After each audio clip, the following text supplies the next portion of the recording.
Olá, Deus os abençoe, em nome de nosso Senhor Jesus Cristo. Estamos aqui para trabalhar juntos, eu e você, por esta causa preciosa do Evangelho. Nós estamos trabalhando pela fé apostólica, trabalhando para trazer a fé para o arrebatamento. Estamos trabalhando juntos com cada pastor, cada evangelista, com o corpo ministerial, essa Assembleia Universal de homens de Deus que estão pregando a palavra para trazer o eleito à condição de fé original, da fé original. E Deus então enviou o profeta de Malaquias 4. Veja, este profeta identificado nas Escrituras pelos sinais escriturísticos, porque um sinal de Deus, ele tem que ser escriturístico. E esse profeta de Malaquias 4 foi identificado com o sinal, a coluna de fogo e o ministério profético, porque a Bíblia fala, certamente o Senhor Jeová não fará coisa alguma sem revelar o seu segredo aos seus servos, os profetas.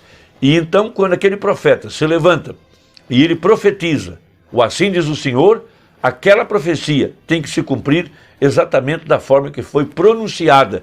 E isso, então, identifica o profeta como um profeta escriturístico.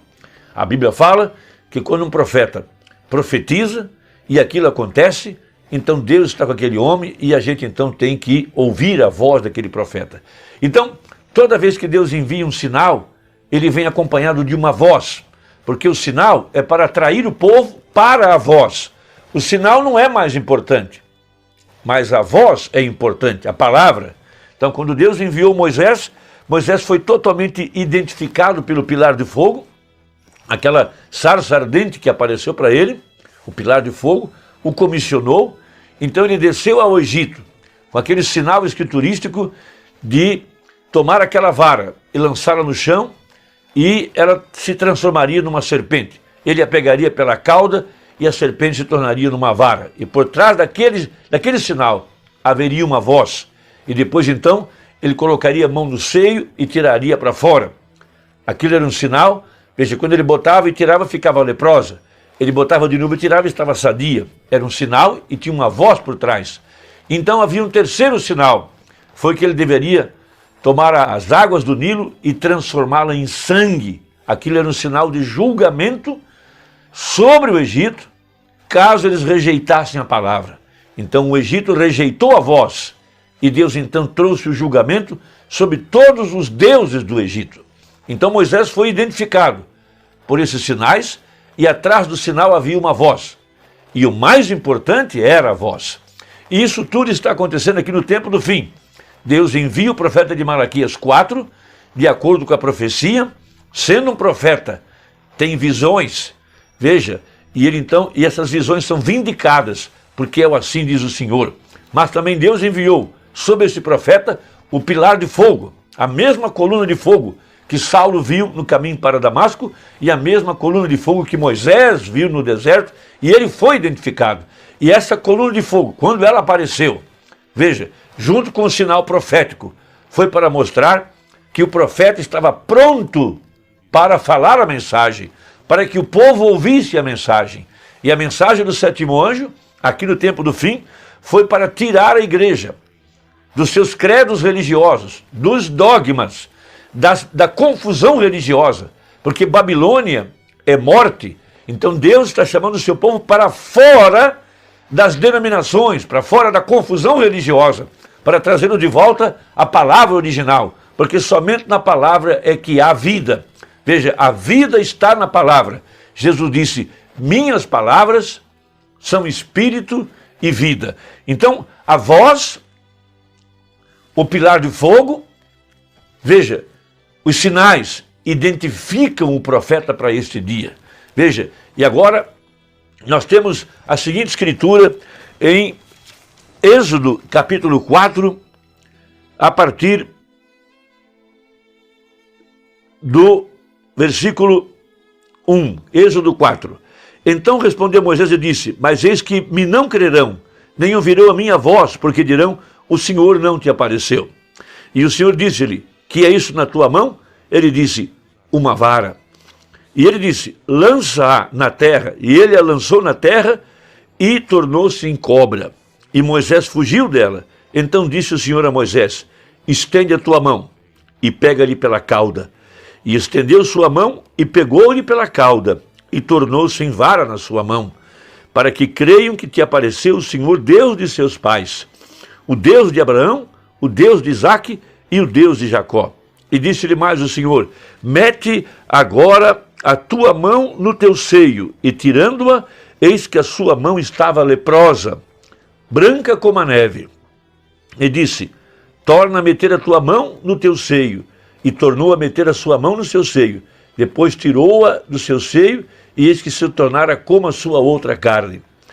E acontecerá que, se eles não te crerem, nem ouvirem a voz do primeiro sinal, crerão a voz do derradeiro sinal.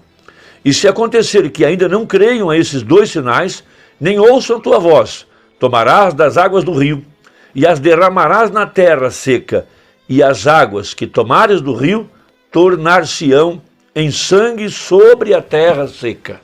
Então, toda vez que Deus envia um mensageiro, ele dá a esse mensageiro 3 sinais.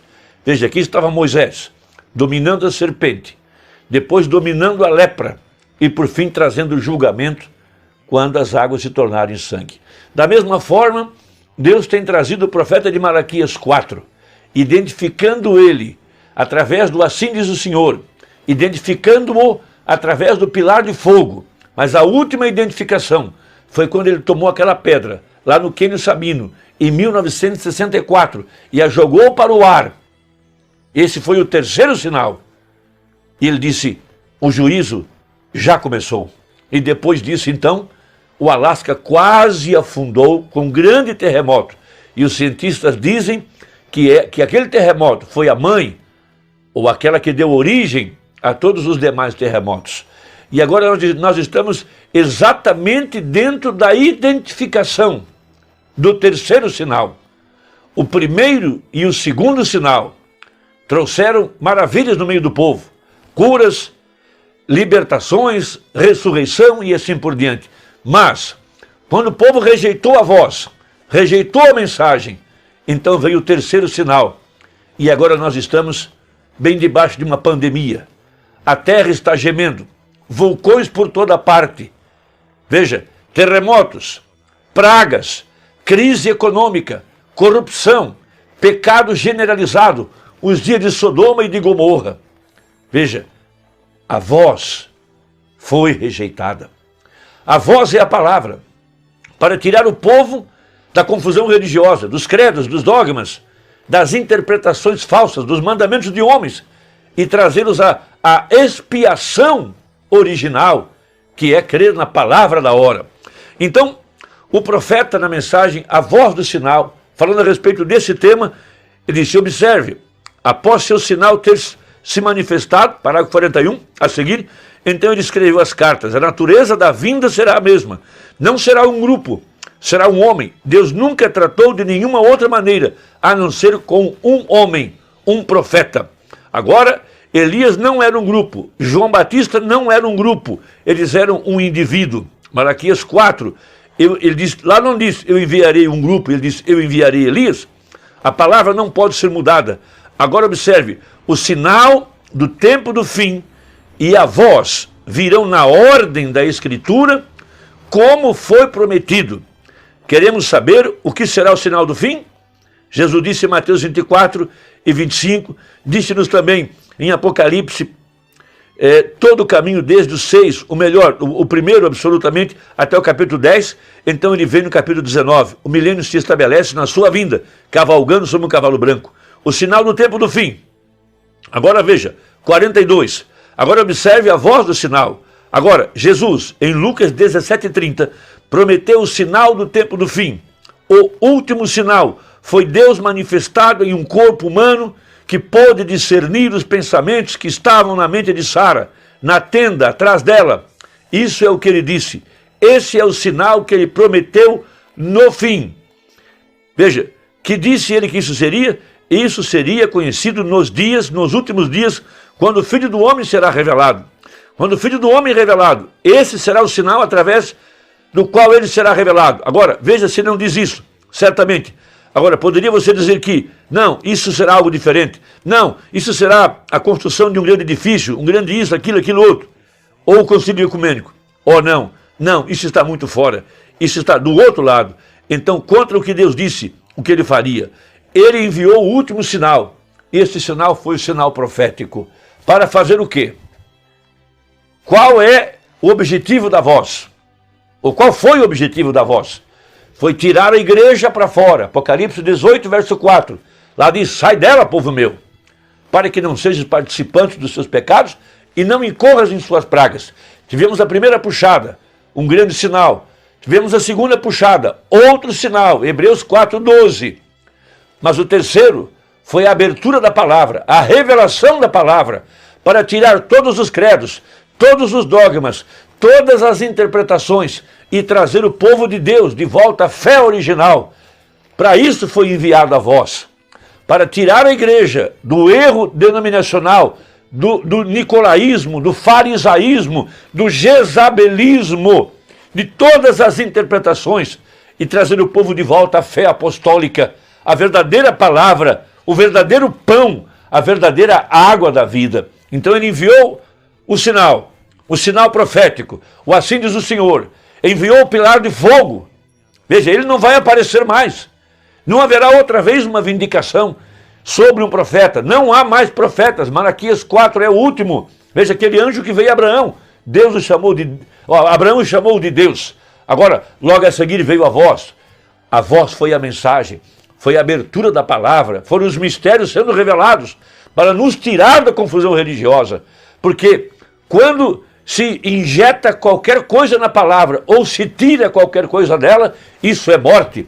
Veja, ele nos tirou da confusão religiosa. Sai dela, povo meu. Vem para fora, para a verdadeira palavra, para a verdadeira expiação. Irmão, que Deus te abençoe. Quando ele jogou aquela pedra para o ar, em 64, ele disse, o julgamento já começou. E agora nós estamos bem em meio às pragas de Apocalipse, bem em meio aos vulcões e os terremotos, tsunamis, tempestades, granizos, pragas, corrupção, Sodoma e Gomorra. O julgamento está sobre a terra. A palavra foi rejeitada. Não ouviram a voz, mas o eleito ouviu uma voz. E agora a vida da palavra se abrigou em nosso coração para trazer o verdadeiro batismo com o Espírito Santo, porque a voz disse, minhas palavras são espírito e vida. Irmão, Deus te abençoe, espero que tenha ajudado, compartilhe essa mensagem e até a próxima, se Deus quiser, em nome de Jesus. Amém.